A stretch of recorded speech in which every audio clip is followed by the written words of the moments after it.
Photosynthesis.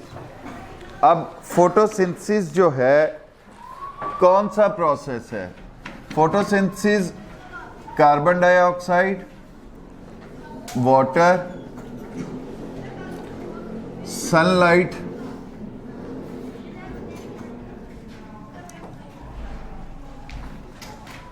और chlorophyll की मौजूदगी में ग्लूकोज बनाता है और साथ इसके ऑक्सीजन जो है वो बनती है।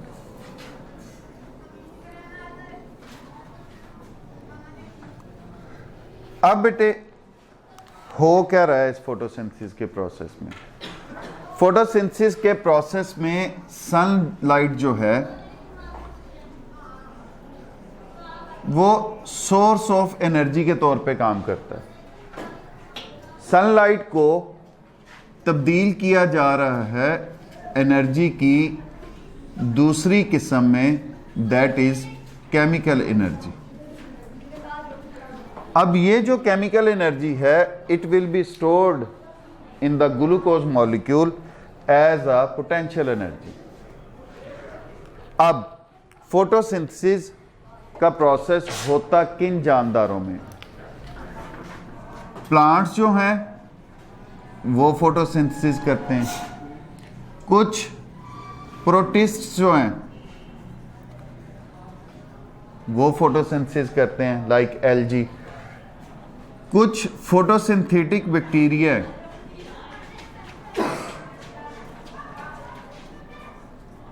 वो भी फोटोसिंथेसिस करते हैं।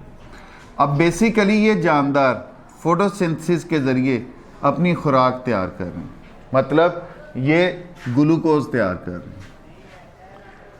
अब इनमें, इन जानदारों में क्या खूबी मौजूद होती है कि ये फोटोसिंथेसिस कर पाते हैं? दे कंटेन क्लोरोप्लास्ट, इनके अंदर क्लोरोप्लास्ट मौजूद होते हैं। क्लोरोप्लास्ट बेटे हमने पढ़ा था, they are the type of plastids. ये क्या है? प्लास्टिड्स की किस्म है।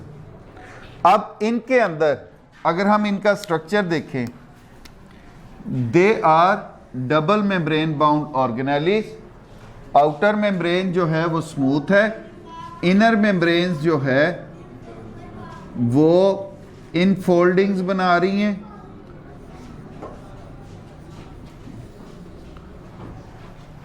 ग्रेनम बना रही हैं। ग्रेनम जो है they are suspended in the fluid called stroma. किसके अंदर मौजूद है? स्ट्रोमा में मौजूद है। अब ये वाला जो सेट है पूरा, दैट इज कॉल्ड ग्रेनम, और इसका प्लूरल जो था ग्रेनम, ग्रेना। ये वाला जो फ्लूइड है बेटे दैट इज कॉल्ड स्ट्रोमा। अब ये जो आपका एक ग्रेनम है ये किसका बना हुआ है? That is made up of thylakoids. ये किनका बना हुआ है? थैलाकॉइड्स का। सैक्स हैं, एक दूसरे के ऊपर स्टैक्ड हैं, जिनको हम थैलाकॉइड्स कहते हैं। और इनके अंदर बेटे क्या मौजूद है? क्लोरोफिल। आपके स्टोमा में भी मौजूद है, थैलाकॉइड जो है उसमें ये सस्पेंडेड है। अब इस स्ट्रक्चर की वजह से ये वाले जानदार जो हैं they are responsible for the synthesis of their own food. इनके अलावा बाकी जो जानदार हैं वो फोटोसिंथेसिस नहीं कर पाते क्योंकि उनके अंदर प्लास्टिड जो हैं वो मौजूद नहीं होते। अब ये जो फोटोसिंथेसिस है बेटे, अगर हम इनके रिएक्टेंट्स देखें, that is carbon dioxide and water. Carbon dioxide है और वाटर है। अब अगर हम देखें इनटेक ऑफ वाटर,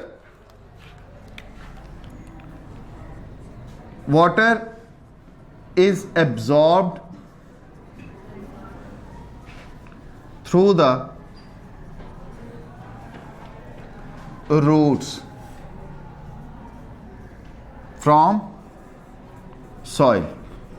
वाटर बेटे कहां से लिया जा रहा है?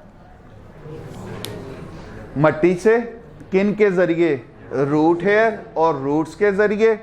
वहां से ये जो आपका वाटर है दैट एंटर्स इनटू जाइलम, ये किस में दाखिल होता है? जाइलम। और जाइलम के जरिए through stem, through branches, it reaches to the leaves. ये कहां तक पहुंच जाता है बेटे?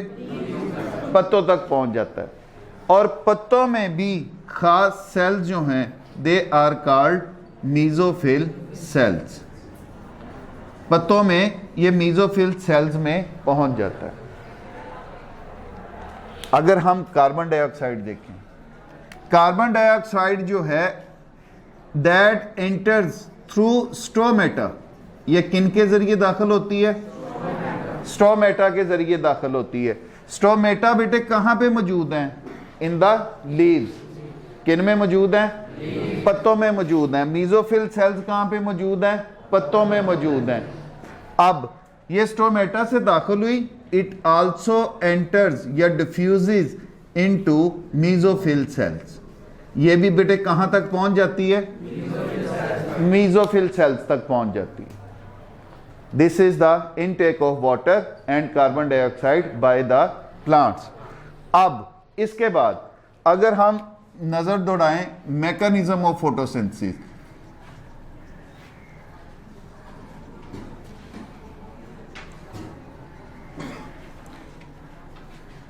फोटोसिंथेसिस जो है बेटे it consist of two processes. ये दो प्रोसेसेस पर मुश्तमिल होती है। First one is called light reaction and second one is called dark reaction.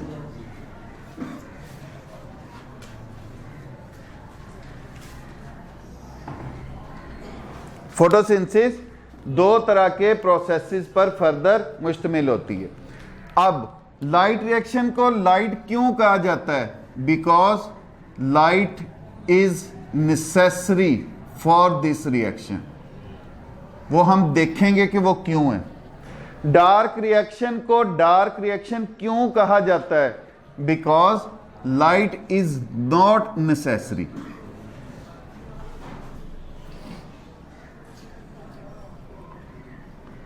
Light जो है वो जरूरी नहीं होती। अब इसका हरगिज मतलब ये नहीं है कि लाइट रिएक्शन लाइट में होता है, दिन में होता है, और डार्क रिएक्शन जो है वो डार्क में होता है। ये नहीं हमने कहा। ये दोनों रिएक्शन साइड बाय साइड चलते हैं। ये दोनों रिएक्शन साइड बाय साइड चलते हैं। लाइट रिएक्शन होगा तो डार्क रिएक्शन होगा। और फोटोसिंथेसिस ज़हन में रखना, ये दिन के वक्त होती है। जैसे जैसे लाइट इंटेंसिटी बढ़ती चली जाती है, फोटोसिंथेसिस की रफ्तार बढ़ती चली जाती है। जैसे जैसे रात होती चली जाएगी, अब सनलाइट तो मौजूद नहीं, फोटोसिंथेसिस आहिस्ता होती जाएगी, फिर बिल्कुल खत्म हो जाएगी। अच्छा जी, अब लाइट रिएक्शन जो है that takes place on the thylakoid membranes. Light reaction कहां पे होगा? थैलाकॉइड मेम्ब्रेन्स पर। अब थैलाकॉइड मेम्ब्रेन्स पर यह रिएक्शन जो है वो क्यों होता है? Because it contains chlorophyll. यहां पे क्या मौजूद होता है बेटे? क्लोरोफिल मौजूद होता है। अब एग्जैक्टली होता क्या है इस रिएक्शन में? लाइट रिएक्शन में there is first of all photolysis of water.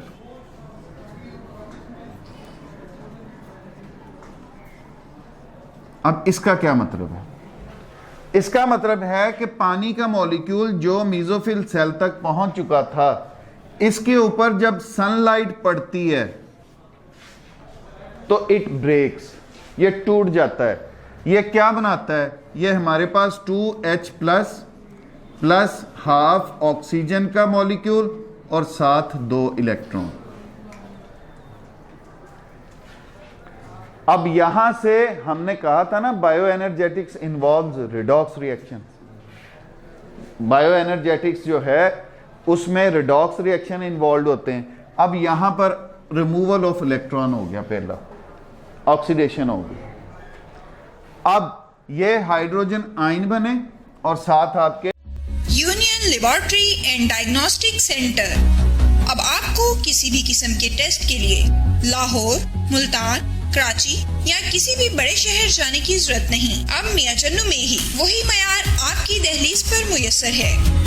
Laboratory की नुमायां खसूसियात, जदीद मशीनरी, स्टेरिलाइज्ड और कुशादा माहौल, कैलिब्रेन और क्वालिटी कंट्रोल, आला तालीम याफ्ता और मुस्तनद पैथोलॉजिस्ट और लैब टेक्नोलॉजिस्ट की ज़ेरे निगरानी, जहां पर शुगर, गुर्दे, जिगर, दिल, कोलेस्ट्रॉल, पित्ता, पेशाब, हेपेटाइटिस, यरकान, औरतों और मर्दों की पोशीदा अमराज से मुतल्लिका तमाम टेस्ट इंतहाई मुनासिब फीस में किए जाते हैं।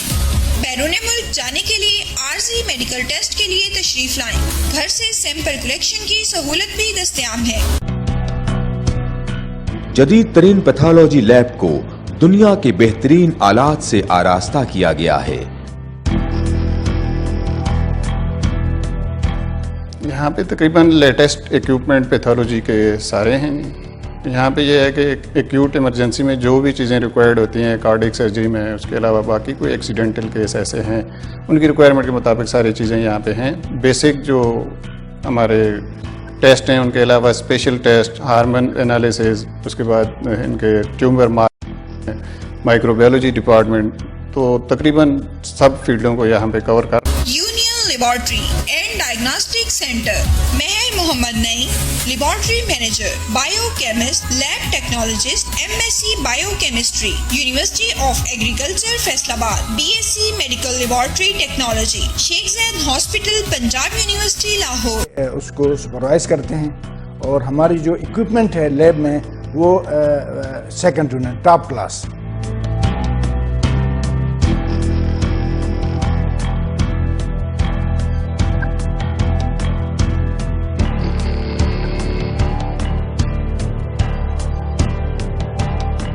फोन 065-266-2586, 0334557586।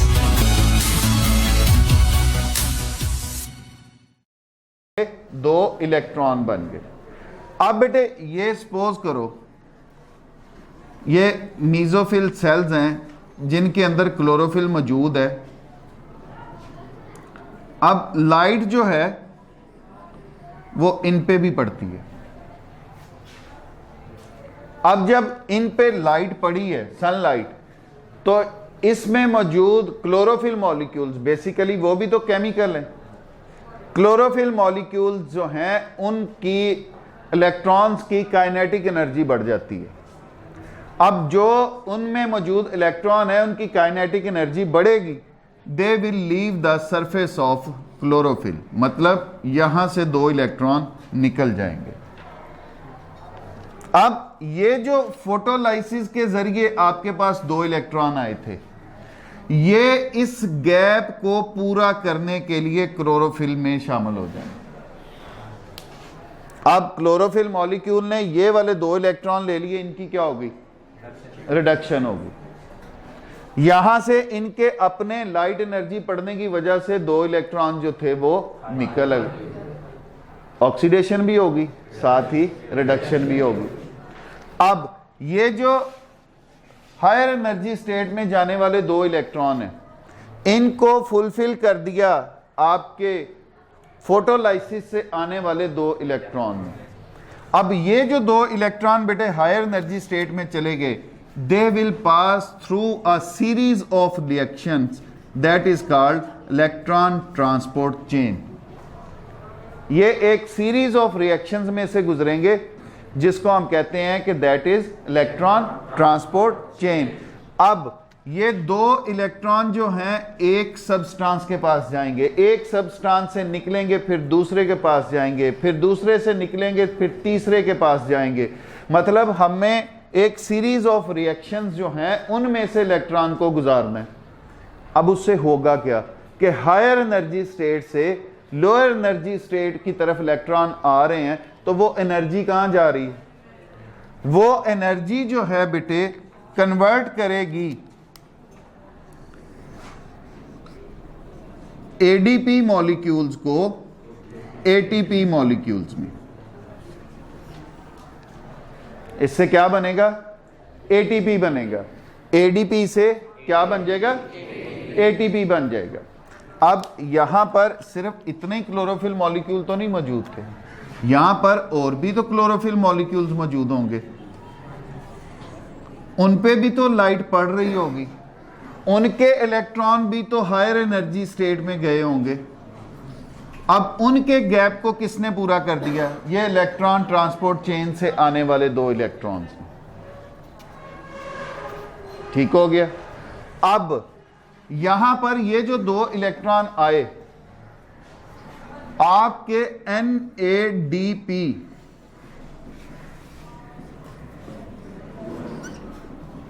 ये मॉलिक्यूल जो हैं ये यहां पे पहुंचे हुए।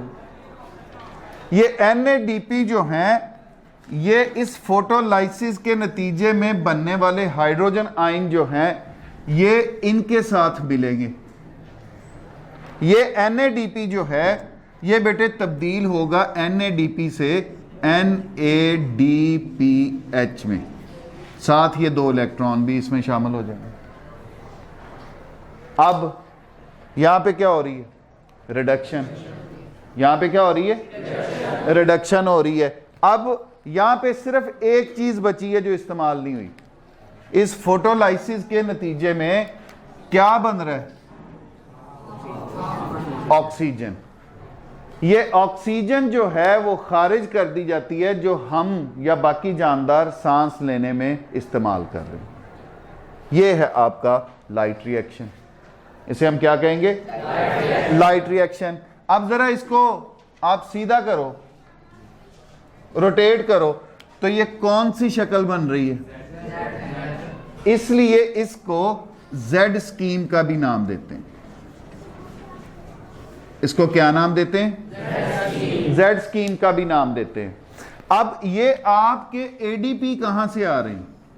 ये आपके NADP जो प्लस हैं ये कहां से आ रहे हैं? ये डार्क रिएक्शन से आ रहे हैं।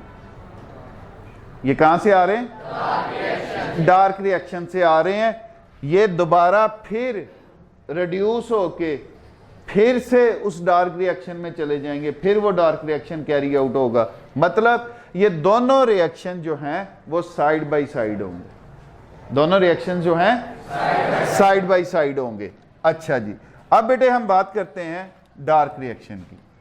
डार्क रिएक्शन को हमने कहा लाइट इज नॉट नेसेसरी, इसमें लाइट जरूरी नहीं है, लाइट नहीं इसमें इस्तेमाल हो रही, इसको इसलिए डार्क रिएक्शन का नाम दिया जाता है। इसके अलावा इसको केल्विन साइकिल का भी नाम दिया जाता है। किसका नाम दिया जाता है? Calvin cycle. Why? Because Melvin Calvin जो हैं एक साइंटिस्ट, वो अपने दीगर स्टूडेंट्स के हमरा, कोलीग्स के हमरा एक यूनिवर्सिटी में इसके ऊपर रिसर्च कर रहे थे कि how does this dark reaction carried out, कि ये डार्क रिएक्शन जो है ये कैसे होता है। तो इसलिए इस साइकिल को केल्विन साइकिल का नाम भी दिया जाता है, चूंकि ये एक साइक्लिक प्रोसेस है। ये कैसा है? साइक्लिक प्रोसेस है। वाटर का तो हमने रोल देख लिया, और यहां पर हमें यह भी क्लियर हो गया कि इस फोटोसिंथेसिस के दौरान ऑक्सीजन दोनों तरफ मौजूद है, जबकि जो पौधा ऑक्सीजन खारिज कर रहा है वो कहां से आ रही है? It comes from water, not from carbon dioxide. अब बेटे ना हमने अभी तक इसका देखा है और ना अभी तक हमने इसका बनना देखा है, तो ये कैसे होता है? अब डार्क रिएक्शन जो है इट टेक्स प्लेस कहां पर? In the stroma of chloroplast. ये कहां पे होता है? क्लोरोप्लास्ट के स्ट्रोमा में। लाइट रिएक्शन कहां पे हुआ था? On the thylakoid membranes. ये कहां पे हुआ था? थैलाकॉइड मेम्ब्रेन्स में।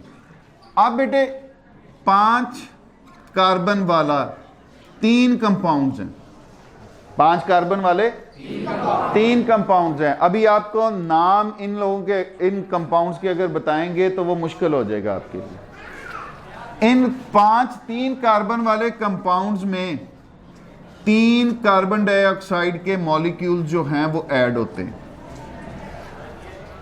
मतलब हर 5 कार्बन वाले कंपाउंड के अंदर 1 कार्बन मजीद ऐड अप हो जाता है।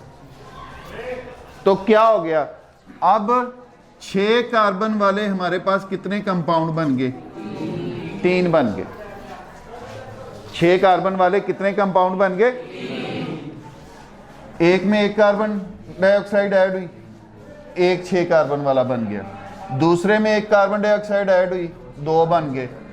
तीसरे में ऐड हुई, 3 6 कार्बन वाले कंपाउंड्स बन गए। अब बेटे ये जो 6 कार्बन वाला कंपाउंड बना है एक, यहां पर ये जो आपकी एटीपी बन के आ रही है, ये इस्तेमाल होगी एनर्जी देने के लिए, और यहां पर रिड्यूस करने के लिए ये जो NADPH बन के आ रहा है, ये इस्तेमाल होगा इस कंपाउंड को रिड्यूस करने के लिए। अब जब ये यहां पे इस्तेमाल हो रहे हैं, तो जब यहां से ये निकलेंगे, ये ATP किसकी सूरत में निकलेगी? ADP की सूरत में। ये जो NADPH खुद ऑक्सीडाइज हो रहा है, तो ये फिर किस में तब्दील हो जाएगा? NADP प्लस में। अब ये दोनों फिर से इस लाइट रिएक्शन में आ जाएंगे। यहां पर फिर ADP से ATP बनेंगे, फिर NADP प्लस से NADPH जो है वो बन जाएंगे। अच्छा, अब ये एनर्जी यहां पे इस्तेमाल क्यों हो रही है? ये इस एक 6 कार्बन वाले कंपाउंड को 3 कार्बन वाले 2 कंपाउंड में तोड़ेगी। 6 कार्बन वाला कंपाउंड एक है, तो वो 2 दे रहा है 3 कार्बन वाले कंपाउंड। ऐसे ही है, अगर ये 2 होंगे 6 कार्बन वाले कंपाउंड, तो ये कितने देंगे? 4 3 कार्बन वाले कंपाउंड। ऐसे ही है, अगर ये 3 होंगे 6 कार्बन वाले कंपाउंड, जो ये हमारे पास सूरत हाल है, तो फिर ये बेटे कितने बनाएंगे? 6 3 कार्बन वाले कंपाउंड। समझ आ गई बात की? अब इसका मतलब हमारे पास 6 3 कार्बन वाले कंपाउंड्स बन गए ड्यू टू द रिडक्शन। अब इन 6 3 कार्बन वाले कंपाउंड से एक 3 कार्बन वाला कंपाउंड निकल जाएगा। बाकी कितने बच गए बेटे? 5 बच गए 3 कार्बन वाले कंपाउंड। 6 थे ना टोटल, 6 में से 1 चला गया, बाकी कितने बच गए? 5 बच गए 3 कार्बन वाले कंपाउंड। अब यहां पर जरा रुकना है। ये 3 कार्बन वाला कंपाउंड इस लाइट रिएक्शन से, डार्क रिएक्शन से, और इसी तरह का एक और डार्क रिएक्शन इसके साथ भी चल रहा होगा। सिर्फ एक ही रिएक्शन में सिर्फ फोटोसिंथेसिस थोड़ी हो रही है, और भी हो रहा होगा। वहां से आने वाला 3 कार्बन का कंपाउंड, ये दोनों आपस में मिलेंगे और 6 कार्बन वाला कंपाउंड, मतलब ये ग्लूकोज बना देंगे। ये क्या बना देंगे? ये ग्लूकोज बन गया। ठीक हो गया यहां तक? आगे चलें। अब चूंकि ये प्रोसेस साइक्लिक है, ये प्रोसेस रुक नहीं रहा, ये आपके 5 कंपाउंड जो 3 कार्बन वाले हैं, ये रीअरेंज होंगे। रीअरेंज होके ये फिर 3 5 कार्बन वाले कंपाउंड बन जाएंगे, और ये फिर तैयार हैं इनके साथ नए 3 कार्बन डाइऑक्साइड के मॉलिक्यूल मिलें, ये फिर 6 कार्बन वाले कंपाउंड में तब्दील हो, फिर ये 6 कार्बन वाला कंपाउंड जो है वो रिड्यूस हो, फिर इससे 6 3 कार्बन के कंपाउंड बने, फिर इससे 3 कार्बन का एक कंपाउंड निकल जाए, और ये प्रोसेस लगातार चलता रहेगा। This is called dark reaction. अब मुझे ये बताओ, इस लाइट रिएक्शन के बगैर ये डार्क रिएक्शन हो सकता है? क्योंकि ये ATP और NADPH जो इसमें इस्तेमाल हो रहे हैं वो सर यहां से बन के आएंगे तो यहां पे इस्तेमाल होंगे, इसके बगैर ये हो जाएगा नहीं, ये दोनों एक साथ होंगे, ये दोनों रिएक्शंस जो हैं एक साथ होंगे। अगर ये हो रहा है तो ये भी साथ होगा, अगर ये नहीं हो रहा ये भी नहीं होगा। तो इसको मिसकंसेप्ट ना करना कि डार्क रिएक्शन अंधेरे में होता है इसलिए ये हो सकता है रात को भी होता रहे। ठीक है, हमने ये कहा है कि इसमें लाइट की जरूरत नहीं है, यहां पे लाइट कहीं भी इस्तेमाल नहीं हो रही, जबकि लाइट की इसमें जरूरत है। अच्छा जी, अब ये तो होगी बेटे हमारी फोटोसिंथेसिस कंप्लीट, इसमें हमारी ऑक्सीजन भी बन गई, इसमें हमारी जो ग्लूकोज है खुराक है वो भी तैयार होगी। अब यहां पे बात आती है रोल ऑफ क्लोरोफिल।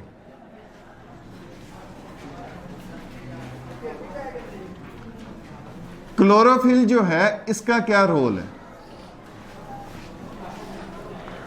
हमने देखा बेटे ये जो क्लोरोफिल है it acts as receiver, absorb sunlight, ये एक रिसीवर के तौर पे काम कर रहा है। ये क्या कर रहा है? ये सनलाइट को एब्जॉर्ब कर रहा है। अब यहां पे सवाल ये भी पैदा होता है, क्या ये सारी सनलाइट को एब्जॉर्ब करता है जितनी भी उसके ऊपर आ रही होती है? नहीं, it only utilises 1% of total sunlight falling on them. जो उनके ऊपर लाइट गिर रही है बेटे उसका सिर्फ 1% हिस्सा जो है ये इस्तेमाल करते हैं, बाकी ट्रांसमिट कर दी जाती है, रिफ्लेक्ट बैक कर दी जाती है या रिफ्रैक्ट हो जाती है, बाकी कोई ये इस्तेमाल नहीं करता। एक बात, अब बेटे ये जो क्लोरोफिल है क्या ये एक ही किस्म का होता है? नहीं, क्लोरोफिल जो है पौधे के क्लोरोप्लास्ट के अंदर क्लोरोफिल ए हो सकता है, क्लोरोफिल बी हो सकता है और कुछ दीगर कैरोटीनॉइड्स मौजूद होते हैं। कैरोटीनॉइड्स किन्हें कहते हैं? Carotenoids basically these are the pigments, light absorbing pigments, ये लाइट को जज़ब करते हैं। अब इनके मुख्तलिफ होने की वजह, इनके मुख्तलिफ होने की वजह यह है कि बेटे अगर हम सूरज की रोशनी को प्रिज्म में से गुजारें हम देखेंगे it will form different wavelength. ये क्या बनाएगा?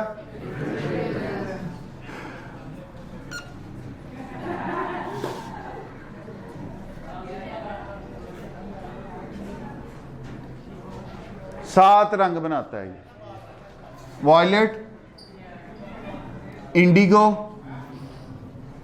Blue, green, yellow, orange, red.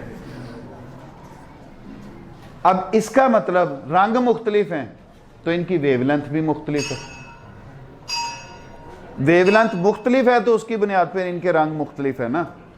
अच्छा जी, अब बेटे ये जो क्लोरोफिल ए है ये दो तरह की वेवलेंथ जो हैं ब्लू और रेड, इनको ज्यादा जज़ब करता है, ब्लू और रेड को ये ज्यादा जज़ब करता है।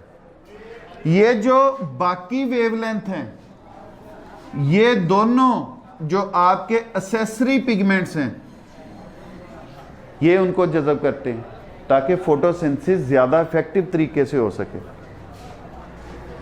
लेकिन मैक्सिमम अमाउंट ऑफ जो फोटोसिंथेसिस है जिसमें लाइट एब्जॉर्बिंग मेन पिगमेंट जो है वो आपका क्लोरोफिल ए होता है। ये फोटो सिस्टम्स बना रहे हैं दोनों, आपका क्लोरोफिल ए, क्लोरोफिल बी और आपके कैरोटीनॉइड्स, ये क्या बना रहे हैं? Photo systems.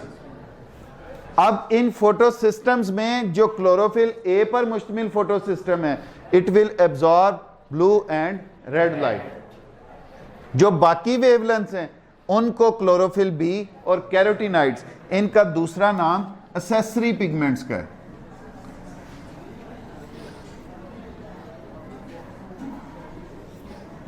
These are the accessory pigments that absorb other wavelengths of light, ताकि फोटोसिंथेसिस जो है वो ज़्यादा इफेक्टिव तरीके से होती रहे, ज़्यादा से ज़्यादा लाइट जो है वो इस्तेमाल में आए।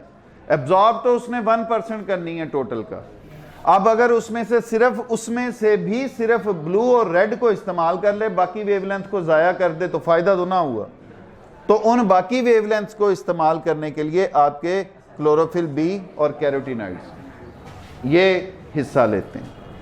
अब बेटे इस फोटोसिंथेसिस को चलाने के लिए या इसको रेगुलेट करने के लिए कुछ फैक्टर्स होते हैं जिनको हम कहते हैं limiting factors of photosynthesis.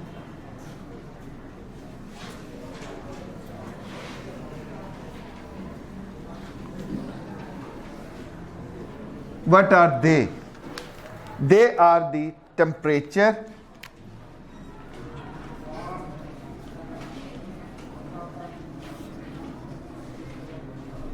and amount of carbon dioxide. Initially क्या होता है? टेम्परेचर बढ़ाने से फोटोसिंथेसिस की रफ्तार बढ़ती है। मतलब increase in temperature increases photosynthesis। अब बेटे यहां पर दो बातें हैं, एक होता है टेम्परेचर का ज्यादा होना और एक होता है लाइट इंटेंसिटी का ज्यादा होना। टेम्परेचर ज्यादा है, लाइट इंटेंसिटी कम है, तब भी फोटोसिंथेसिस नहीं बढ़ेगी, हो सकता है कम हो जाए। टेम्परेचर कम है, लाइट इंटेंसिटी ज्यादा है, तो तब भी फोटोसिंथेसिस उस रेट के साथ इसकी रफ्तार नहीं बढ़ेगी। लाइट इंटेंसिटी और टेम्परेचर जब एक खास हद तक ज्यादा होंगे तो फिर आपकी फोटोसिंथेसिस की रफ्तार जो है वो बढ़ती चली जाएगी। मैंने कहा ना सुबह के टाइम फोटोसिंथेसिस कम, जैसे जैसे धूप ज्यादा निकलती चली जाती है फोटोसिंथेसिस की रफ्तार ज्यादा होती रहती है, जिसके नतीजे में क्या होता है कि आपका ज्यादा ग्लूकोज ज्यादा ऑक्सीजन बन रही होती है। लेकिन अगली बात कि अगर टेम्परेचर एक खास हद से बढ़ जाए, मतलब more than 45 degree centigrade temperature आपका चला जाए, then rate of photosynthesis begin to decrease. और एक खास हद तक जब टेम्परेचर बढ़ चुका होता है 45 से भी ज्यादा, तो हो सकता है फोटोसिंथेसिस बंद हो जाए। उसकी वजह due to the closure of stomata. Sir temperature बढ़ने से रेट ऑफ एवेपोरेशन भी तो बढ़ता है, रेट ऑफ एवेपोरेशन भी तो बढ़ता है। एवेपोरेशन किन से हो रही होती है? स्टोमेटा के जरिए। लेकिन अगर टेम्परेचर बहुत ज्यादा बढ़ गया तो अब क्या होगा? पौधे को डिहाइड्रेट होने का भी खतरा है। तो अल्लाह ताला ने जो उसमें स्टोमेटा रखे हैं वो बंद हो जाते हैं। जब वो बंद हो जाते हैं, स्टोमेटा के जरिए ही तो ये कार्बन डाइऑक्साइड हमारी दाखिल हो रही थी। तो जब ये कार्बन डाइऑक्साइड नहीं दाखिल होगी तो तब फोटोसिंथेसिस हो जाएगी? नहीं होगी। अब आ जाओ effect of carbon dioxide. Carbon dioxide की मिकदार बेटे एक खास हद तक बढ़ने से, increase in carbon dioxide increases the rate of photosynthesis. Photosynthesis की रफ्तार बढ़ती है। लेकिन इसमें भी इसी तरह कि यही नहीं है कि आप जितनी मर्जी कार्बन डाइऑक्साइड बढ़ा दें और फोटोसिंथेसिस की रफ्तार बढ़ती चली जाए। नहीं, ऐसा नहीं होता। एक सर्टेन लिमिट के बाद अगर कार्बन डाइऑक्साइड की मिकदार बढ़ती है तो फिर सर स्टोमेटा जो है वो फिर बंद हो जाते हैं, वो उसको लेने से इनकार कर देते हैं। होना तो फिर ये चाहिए कि ये जितनी आलूदगी अब है पौधे तरोताज़ा शादाब होते, ये स्मोक के दिनों में कि पौधे तो बहुत खिलखिला रहे होते कि इसमें अमाउंट ऑफ कार्बन डाइऑक्साइड बहुत ज़्यादा बढ़ चुकी है, या जो आलूदा इलाके हैं वहाँ पर तो पौधों की तादाद ज़्यादा होती, लेकिन ऐसा नहीं होता। वहाँ पर पौधे जो हैं वो बेजान से हुए होते हैं जहाँ पे आलूदगी ज़्यादा होती है, कि एक ख़ास हद तक कार्बन डाइऑक्साइड तो उनके लिए मुवाफ़क है, अगर उससे ज़्यादा बढ़ती है तो फिर उनके लिए वो मुवाफ़क नहीं होती, क्योंकि फोटोसिंथेसिस की रफ्तार बजाय बढ़ने के कम हो जाती है और पौधे मरना शुरू हो जाते हैं, डेथ होना शुरू हो जाती है।